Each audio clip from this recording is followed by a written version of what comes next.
Kung ganito kasasarap at ka-affordable ang mga pagkain na isi-serve sa inyo, makakalimutan nyo talaga ang pagda-diet nyo. Dahil dito sa bagong na-discover namin na food tripan dito sa Bocaue, Bulacan, bukod sa masarap yung mga pagkain nila, quality pa at sobrang sulit dayuhin. Tara, samahan nyo ako sa video na to, isi-share ko sa inyo. For today's video nga mga ka-all goods, samahan nyo naman kami pumood trip dito sa MacArthur Highway, Bocaue, Bulacan. Dito nga pala namin napagpasyahan kumain dito sa Cubs Ribs and Steak. Dahil napag-alaman nga namin na isa nga itong masarap na kainan at recommendable. Isa nga daw to na sikat na kainan dito sa Bocaue na pinipilahan at dinadayo. Naman na-curious kami kung masarap ba talaga. Kaya tara, samahan nyo kami, ipupucheck natin yan. Tayo na nga mga ka-all goods, pagpasok nyo nga, bubungad na sa inyo yung maganda at malinis nilang store. Sure ako magiging maayos at komportable ang pagkain nyo dito. Bukod sa malakas yung aircon nila, mabango din yung store nila. Kasama ko nga pala yung kapatid ko si Mara at yung bayo ko si Jason. Food trip kami dito. At eto naman yung kanilang menu na marami kayong pwedeng pagpilian. Pagdating naman sa presyo,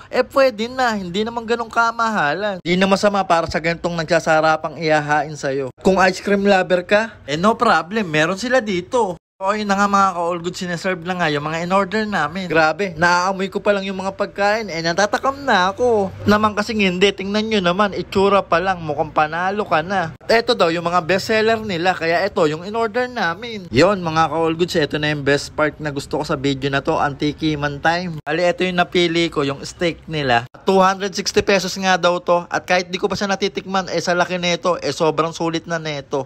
Tapos yung ginagamit pa nila na kanin dito, Java rice pa, kaya goods na goods ka talaga dito. Sa pang nagustuhan ko dito, legit na bagong luto pa na isi-serve sa'yo, kaya solid talaga. Yun panalo dun sa gravy ang dami din nila magbigay. Nakita nyo naman yung presentation ng pagkain nila dito, may pagkasosyal, pero yung presyo, pangmasa lang talaga. Okay, tikman ko na to. Wow, ang lambot ng pagkakaluto, ang sarap niya, good sa akin to, quality. Gravy pa lang niya guys, ang lasa na. At isa nga ito, na kainan na hindi nyo dapat palagpasin kapag napadayo kayo dito sa Bocaue, Bulacan. Grabe guys, pagkasubo mo, daman-daman mo talaga yung sarap ng steak nila dito. Nakakalain nyo ba? Pansosyal yung pagkain nila, pero ang presyo, abot kaya. Kung gusto mong ma-experience yung ganitong pagkain, pero ayaw mong gumastos ng mahal, para sa itong video na to. At eto na yung sign para kumain ka dito, deserve mo naman kasi masipag ka.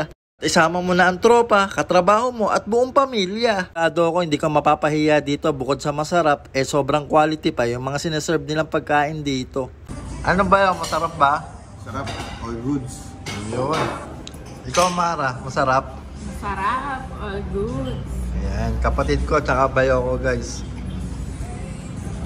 Grabe, legit nga na masarap yung mga pagkain nila dito mga ka-all goods, kaya pala sila sikat at pabalik-balikan mo talaga. Mura pa compare sa iba, kaya hindi mo na kailangan lumayo. So ayun mga ka-all goods, siguro dito ko na tatapusin yung video ko. Maraming salamat sa panonood, hanggang sa muli.